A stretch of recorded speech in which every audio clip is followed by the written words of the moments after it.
Seja muito bem-vindos ao Mesa de Debates. Aqui quem está falando é o Guilherme. Vamos que vamos, pessoal. Tá início aí a programação da semana, conversando, debatendo aí sobre diversas questões aí que têm a sua importância, né? A sua relevância. E no dia de hoje vamos conversar sobre um tema muito importante, que é o meio ambiente.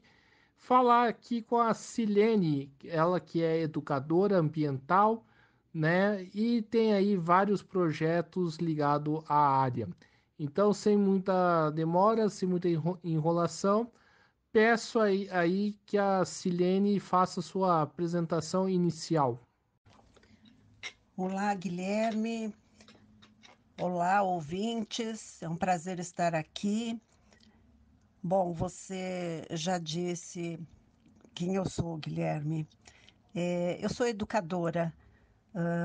Minha formação inicial foi em História, depois eu me especializei na área de comunicação, para chegar na educomunicação e na educomunicação socioambiental. Hoje eu trabalho essencialmente com formação de educadores e estou me especializando cada vez mais em educação ambiental. Perfeito, Silene. E começando aqui a nossa conversa, né?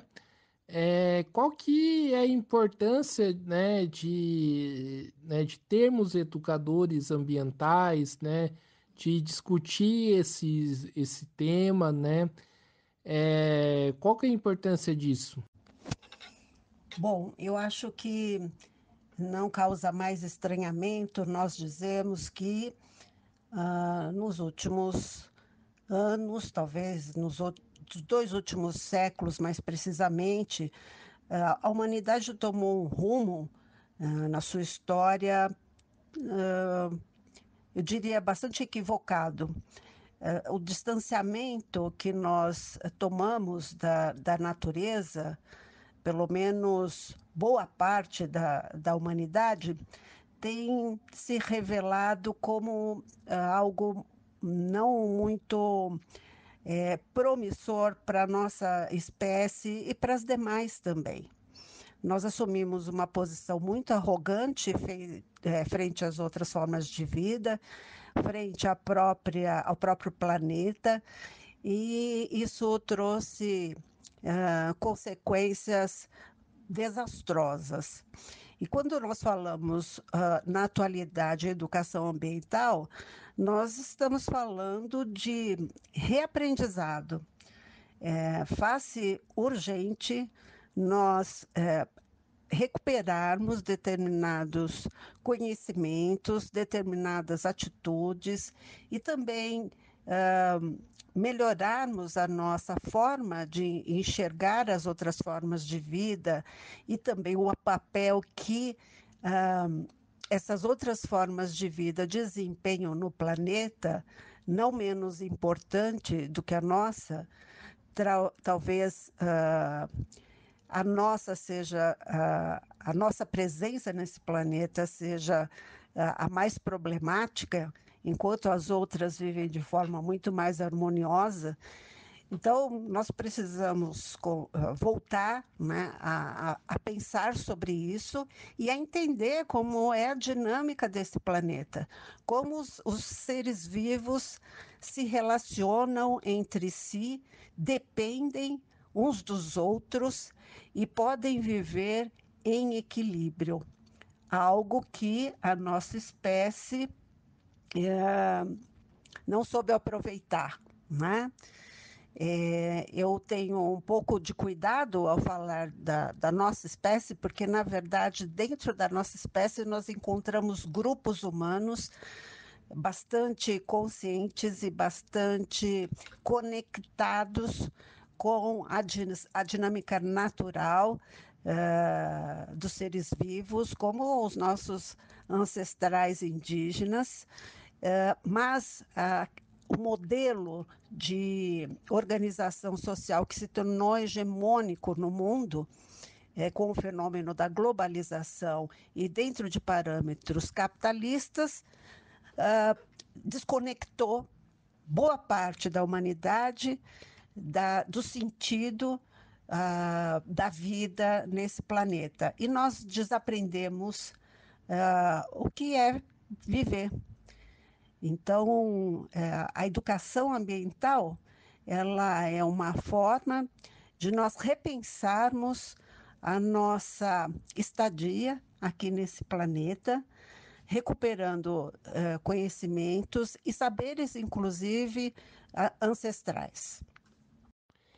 E, Silene, como que a educação ambiental pode ajudar aí nas diversas lutas que acontecem no Brasil e também no mundo inteiro em defesa do meio ambiente? Guilherme, a educação ambiental, como a educação propriamente dita, é, possui várias correntes, né? Há várias formas de nós entendermos o que é a educação. E, da mesma forma, há vários sentidos para a expressão educação ambiental, né? Bom, eu vou tentar desenvolver rapidamente assim, um pensamento que explica com que corrente que eu mais estou alinhada. Bom, para mim, educação é um processo de formação, né? Nós nos formamos ao longo da vida como sujeitos e como cidadãos, né? Educar é contribuir para esse processo de formação. Independente de nós frequentarmos a escola e chegarmos, por exemplo, ao ensino superior ou não, todos nós passamos por um processo de formação. Até mesmo as pessoas mais distantes da escolarização. O que eu estou querendo dizer é que no nosso processo de nos tornarmos seres pensantes e adultos, nós estabelecemos contato com outras pessoas desde a mais tenra idade. Quando temos sorte, né? Esse processo começa dentro de uma família. Nem todo mundo tem a sorte de trilhar esse caminho mais comum, vamos dizer assim. Mas mesmo quando você se você se faz, né, ser humano dentro desses padrões mais esperados, estou pensando aqui nas pessoas que são órfãs e que mesmo assim se constituíram como pessoas. Esse processo se dá sobretudo justamente na relação que a gente estabelece com outros seres humanos, né? Então, a gente aprende a ser humano em contato com outros seres humanos. Bom, se nós temos uma relação com seres humanos que estão nos ensinando, né? Que a nossa permanência aqui nesse planeta tem uma relação, tem uma ligação com a dinâmica natural de outros seres vivos, nós vamos ter um determinado comportamento, uma determinada visão de mundo. Se nós nos relacionamos com outros seres vivos que estão cada vez mais inseridos em ambientes artificiais, que valorizam esses ambientes artificiais e que veem a natureza como um obstáculo para o desenvolvimento econômico, para o progresso, bom, nós vamos ter um outro tipo de comportamento. E isso tem uma relação direta com aquilo que nós chamamos de ideologia, ou seja, com um conjunto de ideias, né, que às vezes nós incorporamos, não porque elas realmente fazem sentido para nós, mas porque elas exercem uma tamanha força hegemônica na sociedade que elas se apresentam como uma verdade absoluta, como aquilo que é mais correto, mais promissor, ou como a única saída possível para a humanidade, né? Bom, a educação ambiental, que eu acredito, e aí eu prefiro falar em educação socioambiental e também em educomunicação socioambiental, está diretamente ligada às dinâmicas sociais que buscam a transformação da sociedade capitalista. Eu faço parte, né, de uma corrente que entende a educação ambiental como uma força poderosa para nós criarmos novas utopias e pensarmos em modelos de sociedade que sejam que sejam capazes, né, de superar o modo de produção capitalista, porque esse modo de produção esgotou, né, as relações possíveis e está tornando esse planeta inabitável. Silene, na sua primeira fala, você fala aí da questão da nossa existência e do meio ambiente. É correto, no seu entendimento, afirmar que a nossa existência está ameaçada perante, né, o padrão aí de produção que nós temos? Guilherme, eu acho interessante a tua pergunta e ela me deixa bastante incomodada, digo desconfortável, porque a primeira resposta que me vem à cabeça é a seguinte: eu acho que mais do que ameaçados, nós ameaçamos a vida nesse planeta, né? A maior parte da população humana, de novo, eu queria reforçar aqui que não são todas as formas de organização social que colaboram para isso, mas o modo de organização social que se tornou hegemônico no planeta é uma ameaça para o próprio planeta e para a vida de um modo geral. Aí sim, se a gente pensar que nós também somos uma forma de vida e que nós também somos natureza, nós somos uma ameaça a nós mesmos, não é? Mas nós nos tornamos uma ameaça à medida que as forças capitalistas se tornaram hegemônicas e a o anseio pelo lucro por parte de grupos minoritários, mas bastante poderosos, se tornou irrefreável, né? Parece que a concorrência capitalista tem levado também essa minoria extremamente rica e poderosa a um alto processo de destruição, porque a concorrência entre as grandes empresas, os grandes acionistas, também é algo que pode levar à extinção de uma classe. Eu não sei, né, se vai ser esse o futuro do capitalismo ou a decadência do sistema capitalista, ou se vai ser outra forma, mas o fato é que nós estamos diante de um fenômeno que se tornou insustentável, né? Então, há várias forças de destruição em jogo. Não sei qual vai ser que vai determinar o fim desse sistema. É, perfeito, Silene. E Silene, pegando aí a sua segunda fala, né, onde você coloca aí uma transformação da sociedade, Eu vejo muito discurso, né, de empresa que se preocupa com o meio ambiente, né?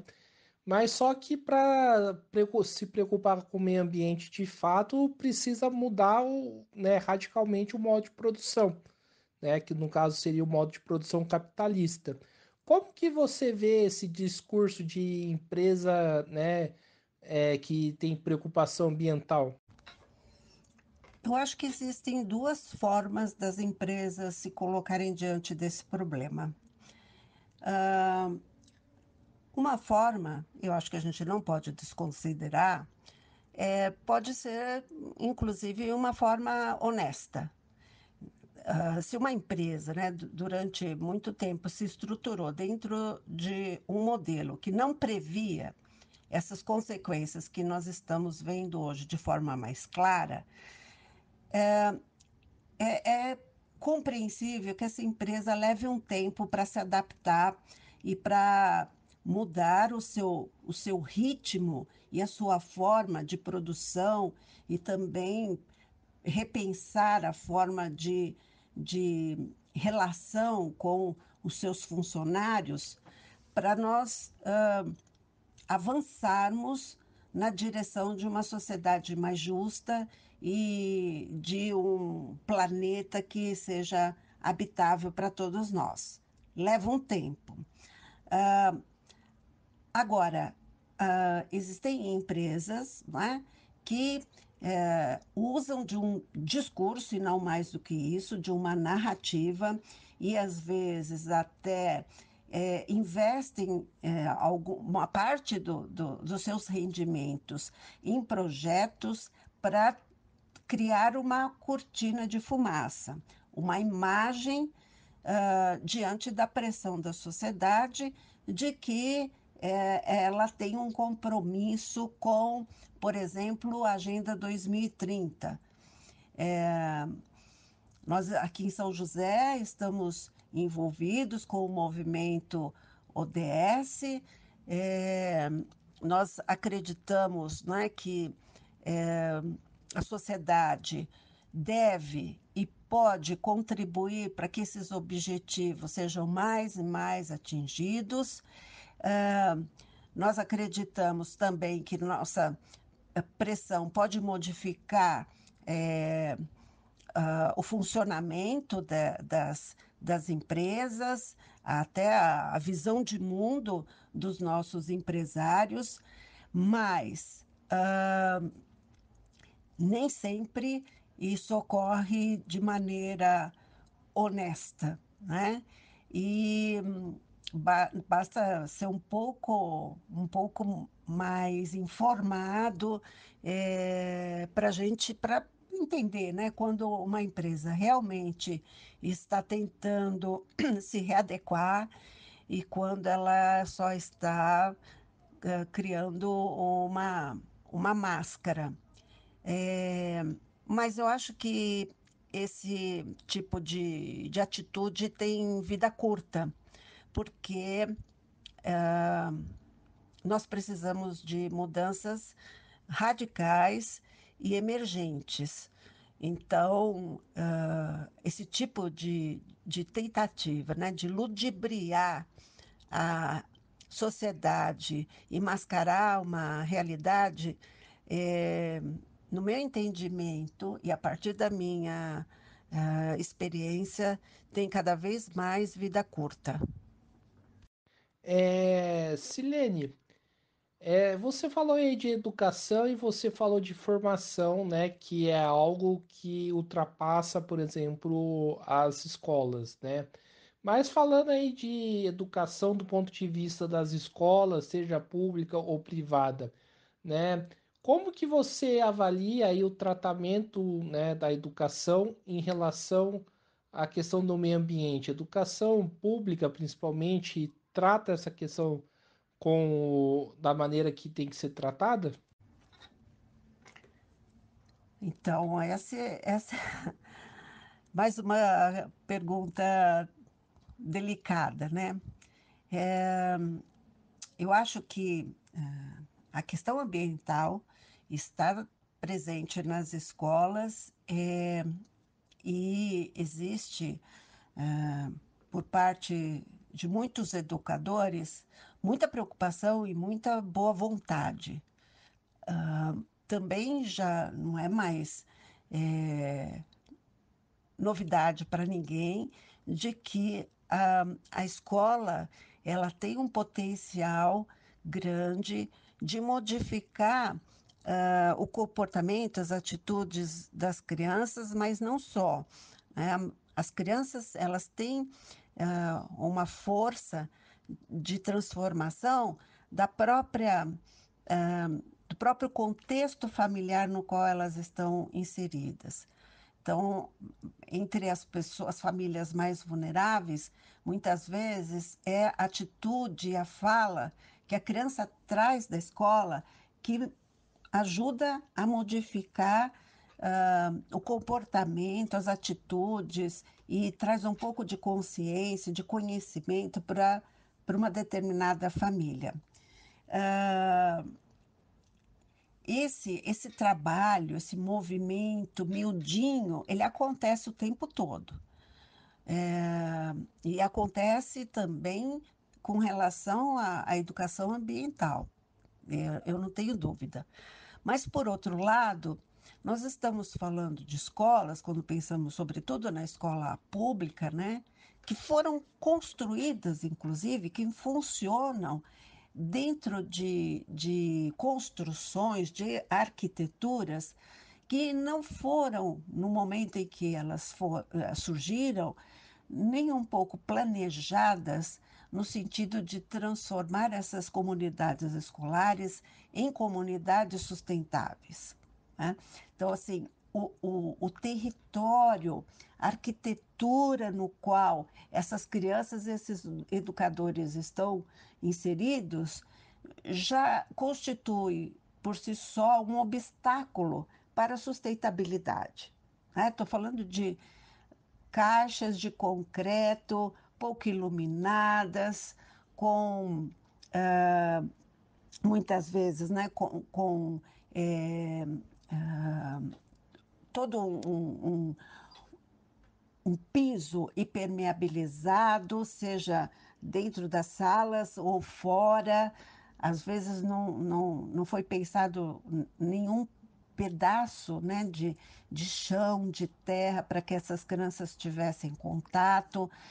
Enfim, mas a gente também conhece escolas que tiveram a sorte, né, de possuir um terreno onde uma pequena área pudesse ser plantada, e um pequeno bosque está sendo revigorado e as crianças estão colocando novamente a mão na terra para reconhecer, né, a terra como um elemento vivo. E algo que eu acho extremamente revolucionário, o movimento das hortas dentro das escolas, ou ao redor das escolas, como hortas comunitárias. Para mim, as hortas comunitárias, dentro ou fora das escolas, mas que envolvam as crianças dessa localidade, né, e os adultos também, obviamente, para mim é um movimento revolucionário porque é o caminho que nós temos hoje para repensarmos, né, a nossa própria alimentação e, sobretudo, entrarmos num movimento de conquista da nossa autonomia alimentar nos espaços urbanos. O campo está mais avançado em relação a isso, o movimento no campo ele tem nos ensinado muito. Nós precisamos trazer esse saber, essa luta para a área urbana em associação com as escolas. Silene, você colocou aqui, né, que é preciso resgatar o conhecimento, né, que em relação à educação ambiental. O que aconteceu com esse conhecimento, né? Foi perdido, e se foi perdido, por que que se perdeu e mais, né? E como fazer esse resgate?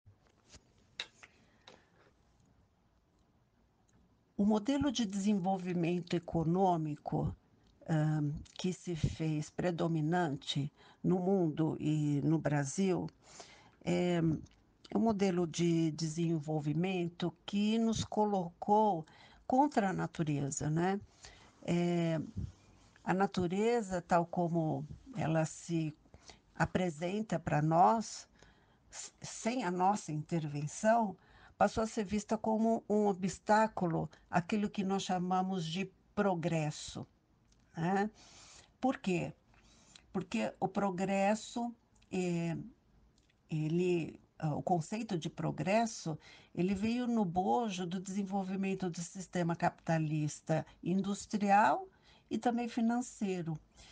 E qual que é a concepção, né, de riqueza que está por trás dessa ideia de progresso? Um processo de acumulação de riqueza linear, né? Então, acreditava-se que uma exploração dos nossos recursos naturais de forma infinita e indefinida, né? Seria o caminho para o bem-estar da humanidade. É claro que, primeiro, esse bem-estar, né, chegaria às mãos das pessoas que ou teriam supostamente sido iluminadas e escolhidas pelo poder divino para assumir esse processo desde o início e, portanto, elas seriam as primeiras a serem beneficiadas e as primeiras a se enriquecerem com esse processo, para depois essa riqueza ser redistribuída. Isso sem levar em conta absolutamente toda a generosidade da própria natureza, a abundância, né, com que a natureza se apresenta para os seres humanos. Pelo menos aqui no Brasil, né, a relação que nós temos é com uma natureza abundante. E daí também a ideia de riqueza e de recursos infinitos, não é? É interessante que essa mesma abundância, né, era vista como um obstáculo a ser superado. Então, tirava-se da natureza algo que era transformado em riqueza e, ao mesmo tempo, no lugar eram criados artifícios, né, que substituíam os próprios elementos da natureza. Então, no lugar dos rios, nós construímos pavimentos para que os nossos carros pudessem circular. E isso só foi possível com o aprisionamento desses rios, né? Então, ao mesmo tempo que a gente precisa da água desses rios, até mesmo para garantir a produção de concreto, para criar esses pavimentos, ou de asfalto, pensando no petróleo que está no mar, enfim, está tudo muito relacionado, né? A gente está fazendo uma conversa aqui, não é propriamente um curso de educação ambiental, estou aqui elaborando assim, as minhas ideias de forma muito pouco organizada, sistematizada, porque a gente está num bate-papo. Então, eu peço perdão aí para os ouvintes por não estar com a cabeça muito organizada. Mas, por outro lado, eu queria que eles entendessem isso como um bate-papo mesmo, um início, né, de processo educativo, vamos dizer assim. Essa concepção de progresso, né, foi extremamente nociva para nossa Constituição e para a constituição da nossa sociedade. Para mim, essa expressão, essa palavra, ela sintetiza todos os erros que foram cometidos. Nós temos que modificar completamente a nossa concepção e a nossa percepção de progresso. A primeira atitude, né, a ser tomada é justamente a deixarmos de trabalhar o nosso pensamento de forma linear e retomarmos a circularidade de todos os movimentos da natureza, porque afinal de contas nós somos natureza também. Então, aquilo que a natureza nos oferece, nós temos que saber devolver e devolver até de forma melhor e não pior, como tem acontecido, né?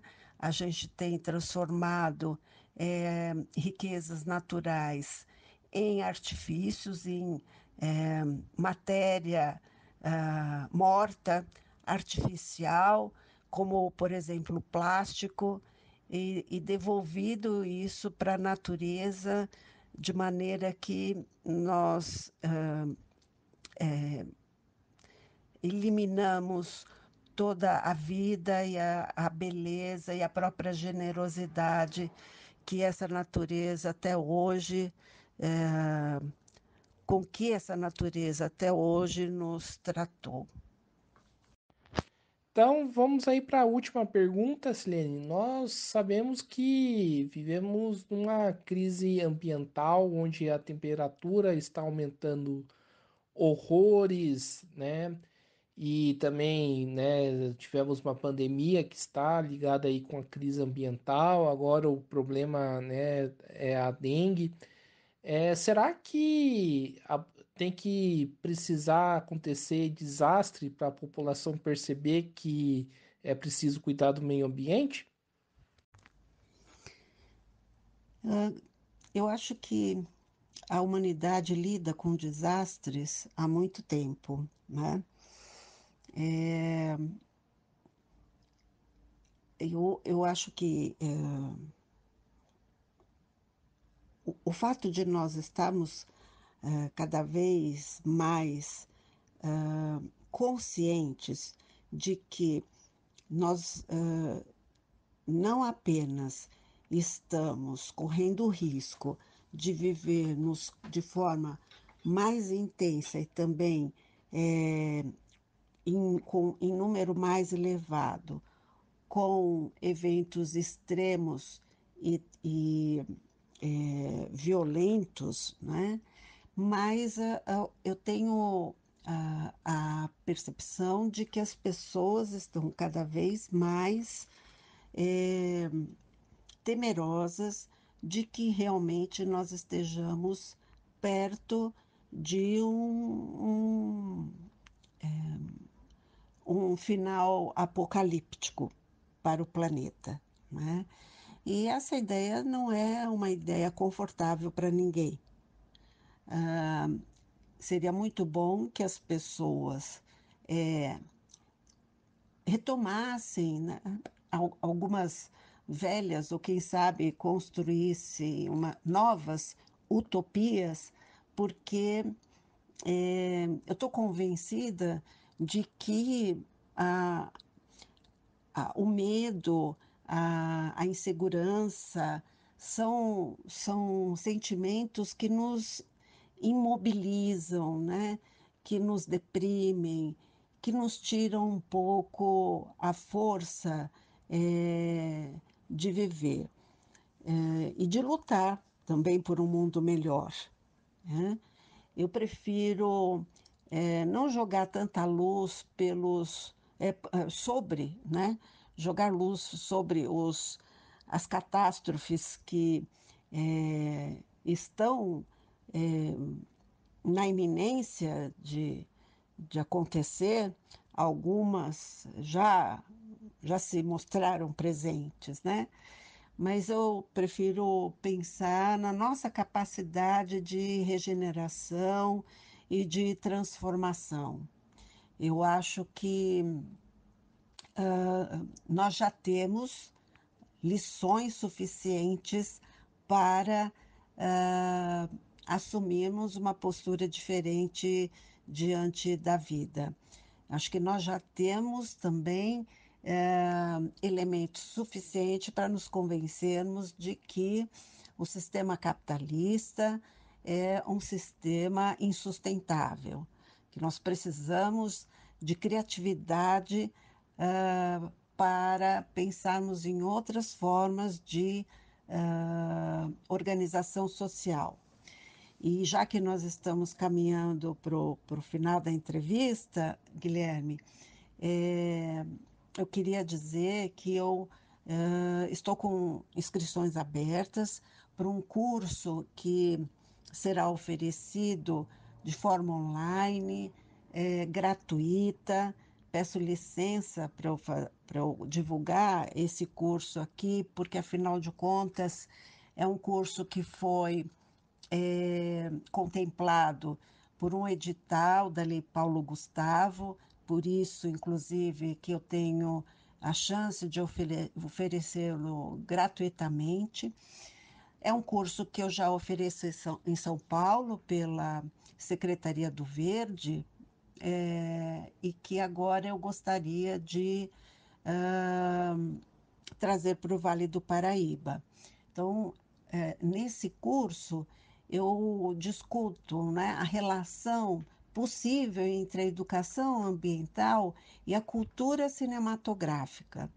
E eu apresento o cinema em todo o seu potencial para nós criarmos novas utopias e superarmos as distopias do mundo contemporâneo. Fica aí o convite para você, para os seus ouvintes. Quem quiser saber mais sobre o curso e quiser fazer inscrição, nos acompanhe no Instagram. O perfil é @cineducom. Cineducom. Com esse perfil, ou nesse perfil, vocês têm a chance de saber mais, inclusive encontra o link para fazer a inscrição, demonstrar interesse aí no curso. Então é isso aí, pessoal. Estamos encerrando aqui mais uma entrevista do Mesa de Debates. Quero aqui agradecer a Silene aí pela conversa aí que nós tivemos. Achei muito bom o nosso papo e passo a bola aí para ela fazer suas considerações finais. Muito obrigada pelo convite.